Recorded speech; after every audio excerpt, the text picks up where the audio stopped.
When my 12-year-old daughter Harmony showed me the text messages her Uncle Preston had been sending, I felt my world tilt sideways. Why does Uncle Preston keep asking me to send photos of myself?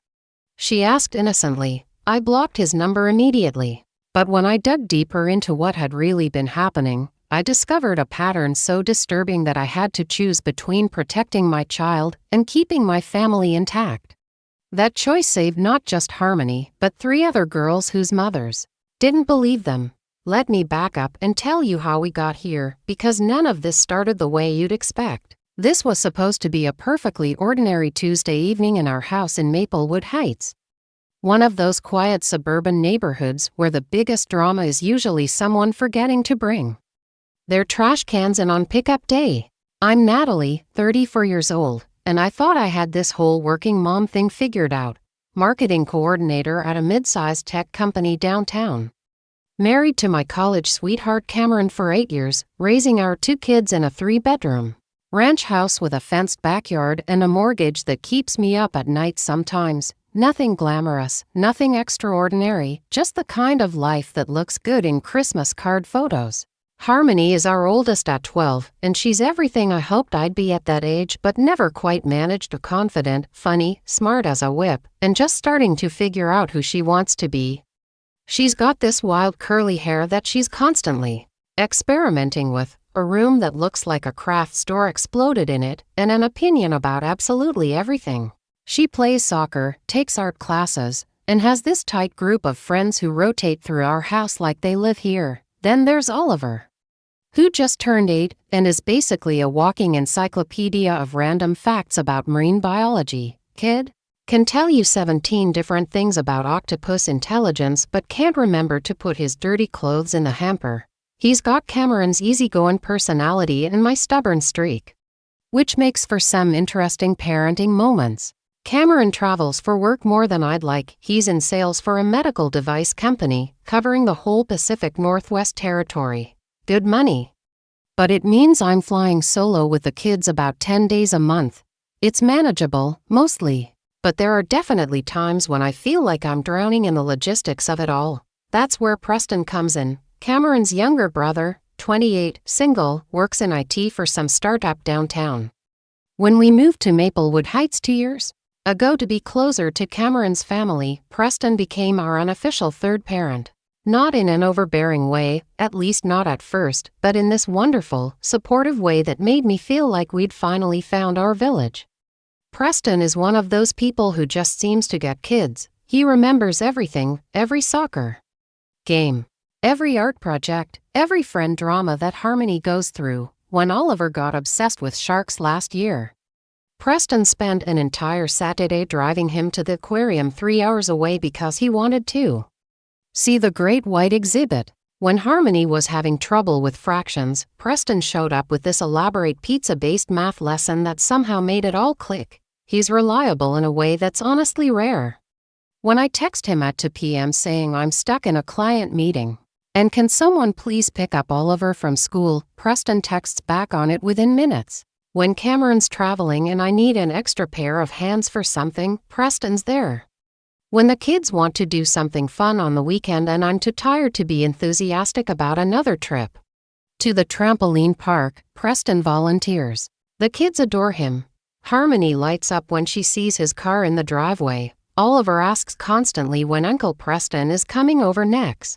They've got inside jokes, special handshakes. This whole relationship that honestly made me a little jealous sometimes because Preston has the luxury of being the fun adult while I'm stuck being gone. He who enforces bedtimes and vegetable consumption.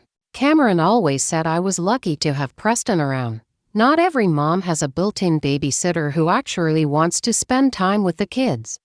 He'd remind me whenever I felt guilty about leaning on Preston so much. He loves them, they love him, and it gives you a break. It's perfect, and it did feel perfect for a long time. Preston never acted put upon or inconvenienced. He never made me feel like I was asking too much. When other parents would complain about their relatives who only showed up for birthday parties and holidays, I'd think about how lucky we were to have Preston who genuinely wanted to be part of our daily lives. He'd text me photos from their outings, Harmony grinning with ice cream all over her face, Oliver pointing excitedly at some exhibit at the Science Museum. Both kids laughing in the back seat of his car. He'd send me updates throughout the day. When he was watching them, homework done, dinner eaten, currently debating the scientific accuracy of Finding Nemo. It was thoughtful, responsible, exactly what you'd want from someone helping with your kids. Preston also had this way of making each kid feel special individually. He'd take Harmony shopping for art supplies and actually pay attention to what she wanted. Not just grab the cheapest option. He'd spend hours listening to Oliver explain the difference between different types of whales. He remembered their friends' names, their teachers' names, what they were worried about, what they were excited about. Looking back now, I can see things that should have bothered me more than they did. How Preston always insisted on taking lots of photos when he was with the kids. How he'd comment on Harmony growing up, becoming such a beautiful young lady. How he'd buy her clothes that seemed slightly too mature for a 12-year-old, crop tops from the juniors section, skinny jeans, this weird little makeup kit for when she's older to experiment with, but in the moment. Surrounded by the constant juggling act of work deadlines and school pickups and doctor appointments and grocery shopping and keeping the house from falling into complete chaos, these things just seemed like Preston being Preston. The devoted uncle who maybe had slightly different ideas about age-appropriate gifts but clearly meant well. He'd started giving Harmony his old phone about 6 months ago when his company upgraded him to a newer model. She's getting to the age where she needs one anyway, he said, and he was right. Most of her friends had phones, and with my work schedule and Cameron's travel, it made sense for Harmony to be able to reach us directly. The phone was practically new, and Preston had already set it up with a family plan that he paid for. Only birthday present, he said with a shrug. I was grateful.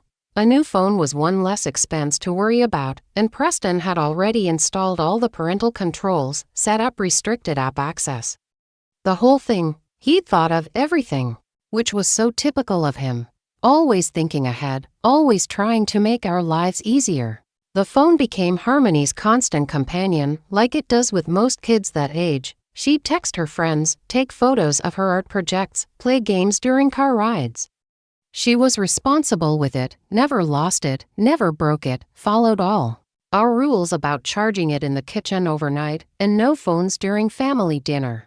Sometimes Preston would text her directly instead of going through me. Little things, asking how her soccer practice went, reminding her about an art class he'd signed her up for, sending her funny memes that made her giggle. It seemed sweet.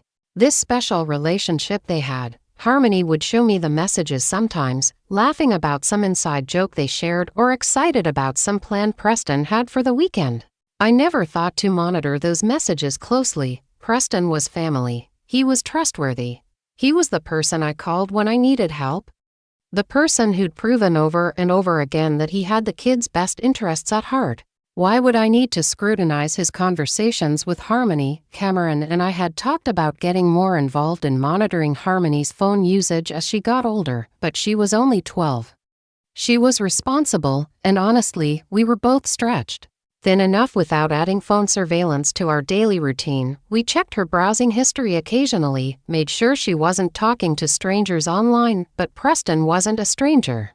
He was Uncle Preston. The past few months, Preston had been even more involved than usual. Cameron's territory had expanded, meaning more travel, longer trips.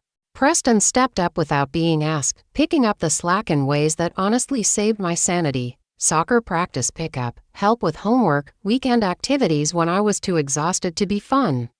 He'd even started having Harmony and Oliver over to his apartment occasionally for movie nights or video game marathons, giving me rare evenings to myself.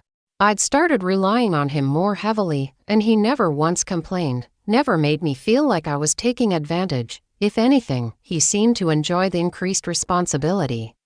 He'd text me updates constantly when the kids were with him. Photos of them laughing and having fun, detailed reports about what they'd eaten and what they'd done. Last month, when Cameron was gone for almost 2 weeks on this huge client presentation tour, Preston basically moved into our house.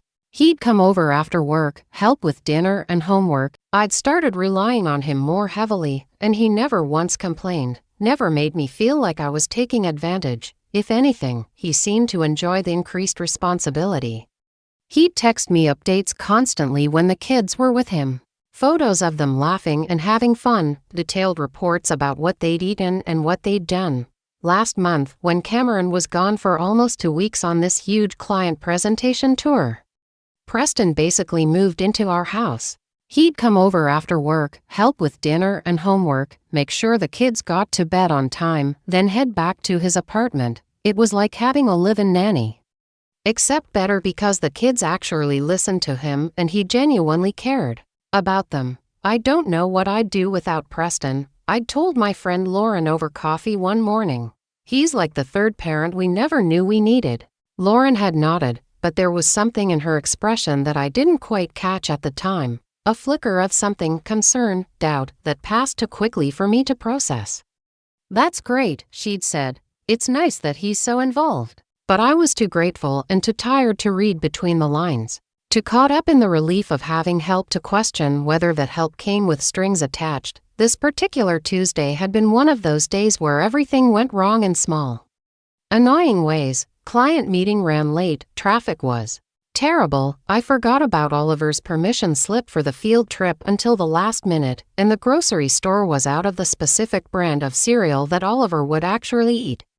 By the time I got home at 6:30, I was already mentally cataloging everything I still needed to accomplish before bedtime. Preston's car was in the driveway, which wasn't unusual. He'd picked up the kids from school and after-school care, helped them start their homework, probably already fed them something resembling dinner.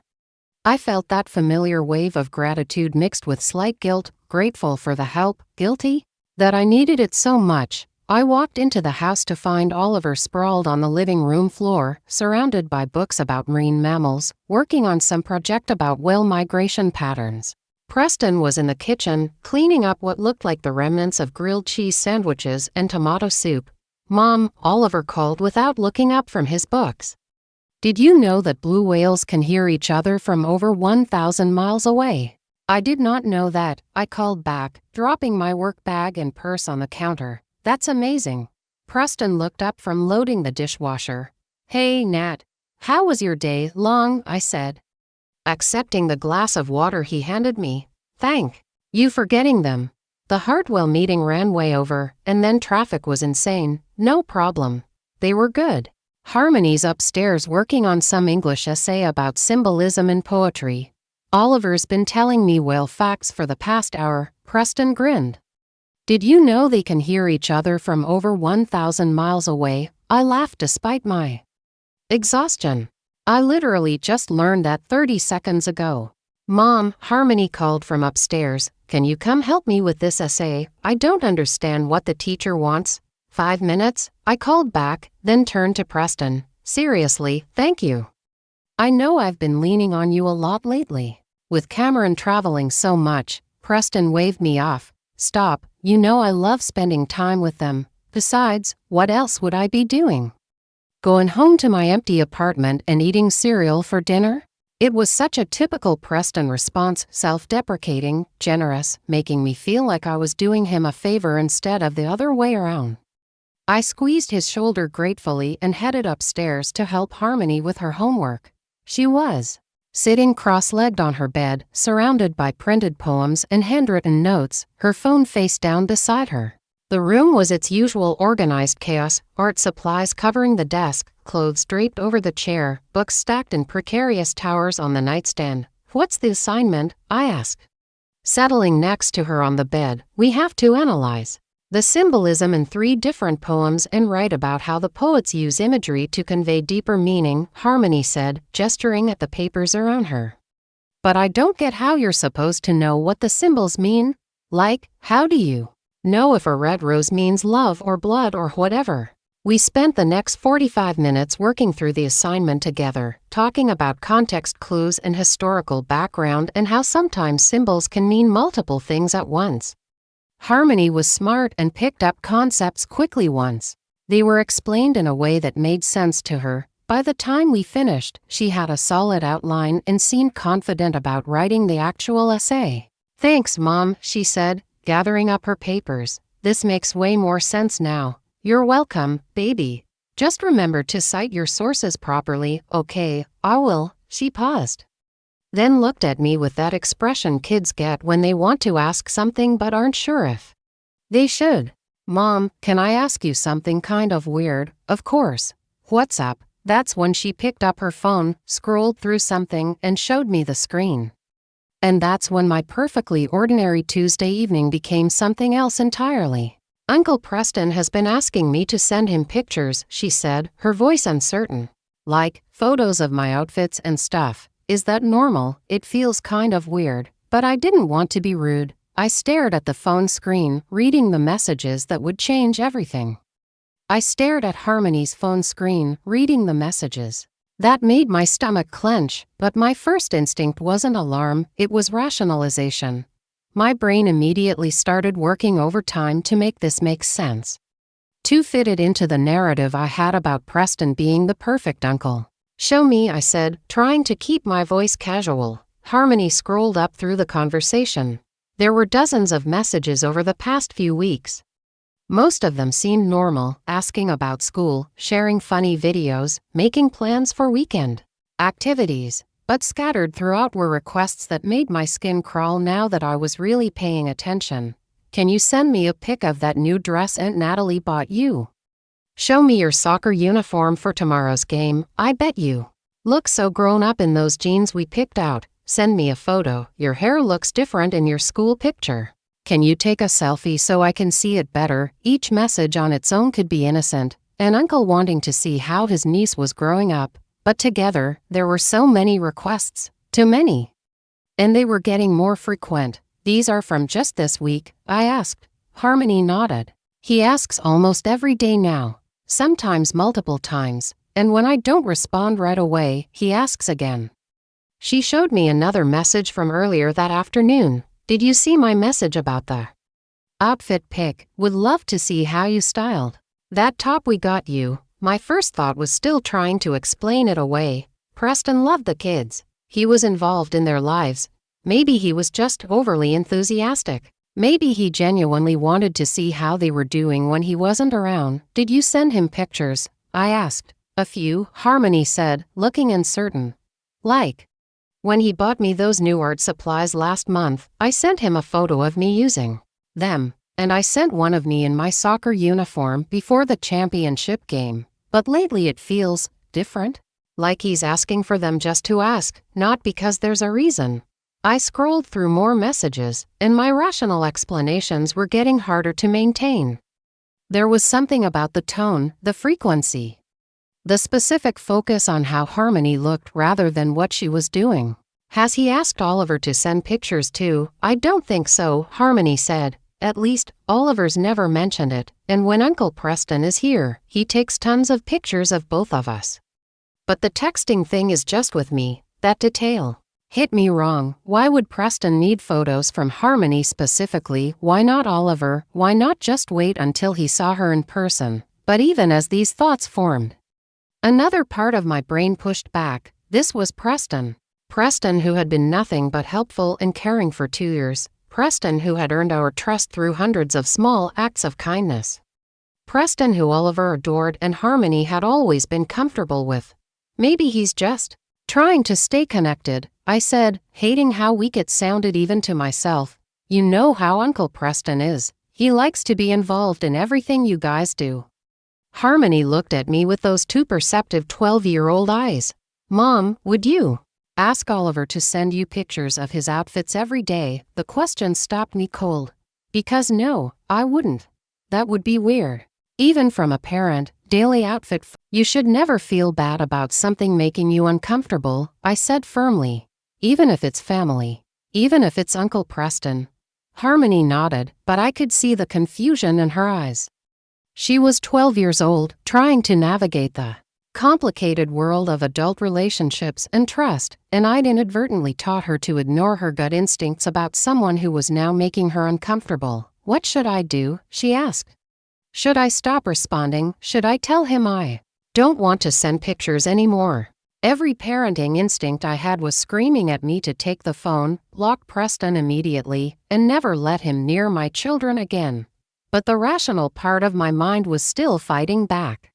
What if I was overreacting? What if Preston really was just being an involved uncle in a slightly awkward way? What if I was about to blow up our family support system over a misunderstanding? Let me think about it, I said finally. Don't send any more pictures for now, okay? If he asks, just tell him you're busy or your phone battery is low or something. Harmony looked relieved. Okay, I'm glad I told you. I was starting to feel really weird about it. After Harmony went to bed, I sat on my couch with her phone, reading through months of messages between her and Preston.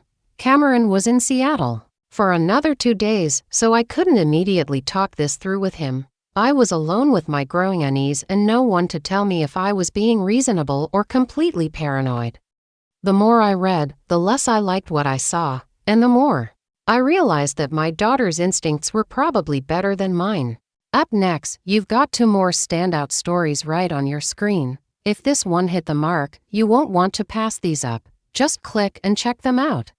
And don't forget to subscribe and turn on the notification bell so you don't miss any upload from us.